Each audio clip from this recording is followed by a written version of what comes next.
Hello, everybody, and welcome to the Microsoft Minute, hosted by EchoStor. My name is Steve Caprio, and I'm joined, as always, by Chuck Salvo, as well as a special guest today, Josh Gomez. He's here to talk specifically about Microsoft's changes to the enterprise agreement, announcements that they made last year, essentially that some customers would no longer be receiving the ability to kind of renew their enterprise agreements.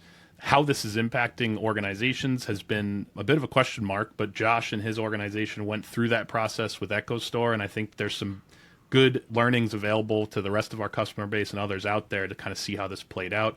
So, Josh, why don't you give us a quick intro about yourself, where you work at, and what your title is, and then we'll get into the specifics of this particular situation. Thank you, Steve. Thank you, Chuck. I'm Josh Gomez, VP of IT Operations and Security at TechStyleOS, otherwise known as Fabletics.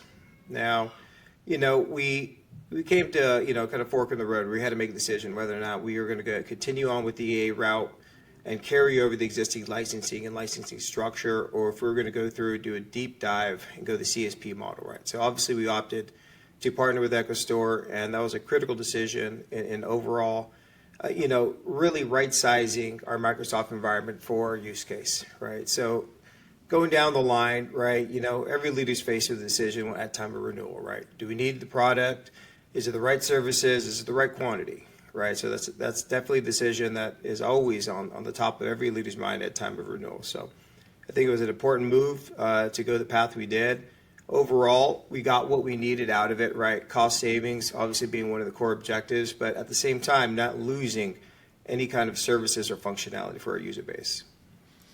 Yeah, and I think you mentioned a good, point about this, which is the enterprise agreements had sort of conditioned leaders to look at it as not just what's best for me, but what is least path of resistance and what is least impactful to the end user base. And I think while it came with a lot of cost savings on a per unit basis, it led to a lot of just, all right, we're going to roll this over. And I think you had kind of seen, not just because this was, a time where they were going to kind of change this on you, but that deep dive was really required. Can you talk a little bit about the specifics of what we covered together, what we kind of found from the licensing that really was kind of overbuilt for what was being used at the time, and just how that went for you?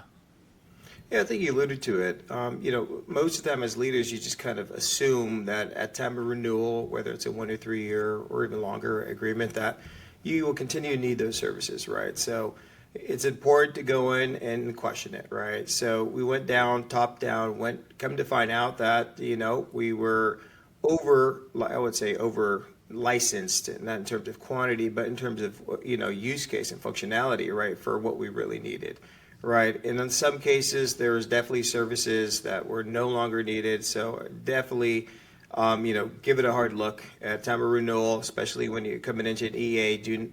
Don't be pressured to carry over what has previously been used, because in some cases we found that a lot of these services had not been used for 2, 3 or more years. Right, so essentially that's just money you're throwing away. Right, so I look at this as a budgeting exercise. Right, I want to be able to strategically budget and allocate, resources to where I need them most, right? So if I'm throwing money away at Microsoft, that means I can't reinvest it in other areas of the environment, right? So that was a huge win from that perspective. Obviously, Steve and the EchoStor team did a great job going in there and understanding our operation, our business, the different user personas, and identifying which licensing structure made sense for us, right? And then beyond that, where are there services where we have overlaps in possibly other areas, right? I think we found that Proofpoint had a pretty huge overlap in terms of some of that email and security functionality that what Microsoft was offering us.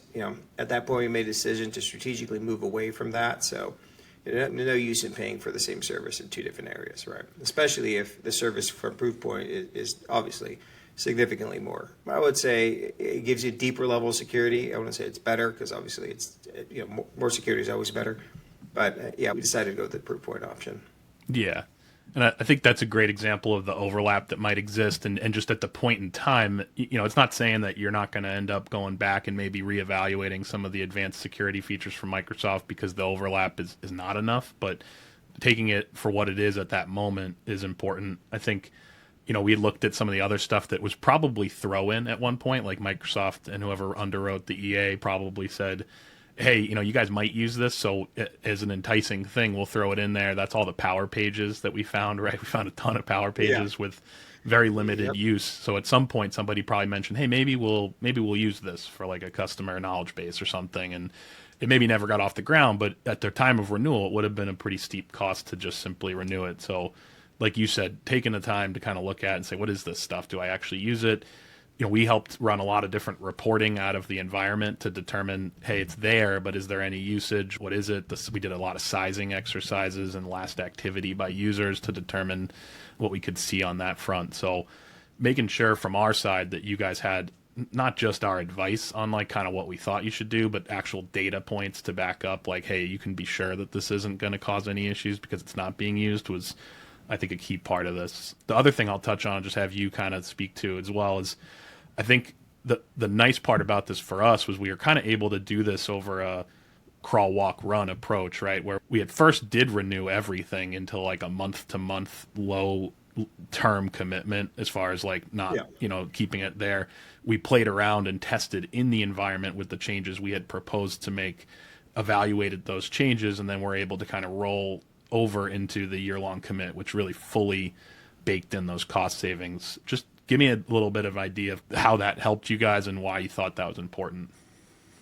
Yeah, obviously, we partnered with Microsoft. They were instrumental in the transition. EchoStor, you guys played a huge part in that, right? We came up with the strategy of really, instead of having a hard cut and possible issues and try to roll back, one of the key objectives was obviously not only just cost savings, but to not impact operations and services, right? So that was the second, I would say, the second objective of this whole exercise, right? So going into that, we thought to ourselves, okay, well, we could make these changes, right? Month one, let's make the changes. We still had the ability to kind of roll back to the EA agreement.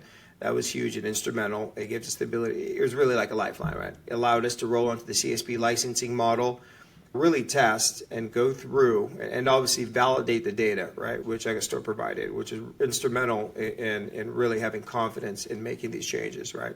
So we're able to migrate a small subset of user base, have confidence that it wasn't going to break anything. Of course, there's always lessons learned, right? And then we ended up obviously moving into month two, right-sizing it from the lessons learned in month one and eventually into month three, where we baked in, or actually went through with the whole, with the 1 year CSP program was. So I think definitely the crawl, walk, run approach with the lifeline was pretty instrumental. It gave me a lot of confidence. I was very confident that we could do this with the least amount of impact to the business, right? Because whenever you go through and you change something as large as Microsoft, right, it's a little scary. Now, we're talking about some of the core components of an organization. It's like switching out your data center networking, right? It doesn't matter if you have all your T's lined and all your I's dotted, you're still going to be somewhat nervous. But luckily, well, not luckily, due to the hard work from my team and also the EchoStor team, right, we were able to pull this off with minimal impact to the operation. That crawl, walk, run approach was really a saving grace. Yeah, it goes without saying too that we are one part of the equation. I think Josh's team did a fantastic job through with Josh's kind of sponsorship and leadership there of telling him kind of what he expected out of it. We got great response and feedback. We worked really tightly together in both the discovery portion to the asking the questions. This is not a short process by any means, from a time to discover, time to kind of think through everything and report on it. It's not like hugely time intensive from either side, from like we're spending 40 hours together, but there's just things that we need to go back to the org and read up on. And I think, Josh's team did a fantastic job throughout of getting us feedback and answers that we needed, and hopefully the team over there feels the same way about our team here. I think as more customers experience these transitions and maybe not being offered an enterprise agreement renewal, or maybe thinking about doing a similar thing even if they are presented with a renewal, if they hear this or they're hearing about the fact that some of the enterprise agreements aren't renewing with similar discount structures, like what are they really getting for it? I hope people take Josh's advice here and at least start to look under the hood, whether it's with us or another licensing provider, to say, what does this transition mean to me? So with that, Josh, anything else that you guys have or that you want to announce as sort of a takeaway from this before we wrap up today? Yeah, I would say that, partnerships, right, is a huge part of success. And partnering with the EchoStor team on this exercise was probably the best decision we made. You guys really acted like an embed on our team. My team had nothing but great things to say about the whole project. And to your point, this didn't happen overnight, right? I think this was like 6 months coming. You guys definitely worked very well with my team. My team put in a lot of work, a lot of time to ensure this thing went smooth, and it was an all-around solid win from every metric available. So, awesome. Thank you and your team and Mike McMillan. You guys have done a great job in transitioning us. So. Great to hear. And thanks for joining us today again, Josh. Hopefully everybody gets some good info out of this. As always, we'll post some links and some other places to find some content or offer up any suggestions on next sessions. And Josh, hopefully you guys continue having a good experience with EchoStor, and we look forward to continue working with you. So thanks for joining us. Absolutely. Thanks, gents. Thanks.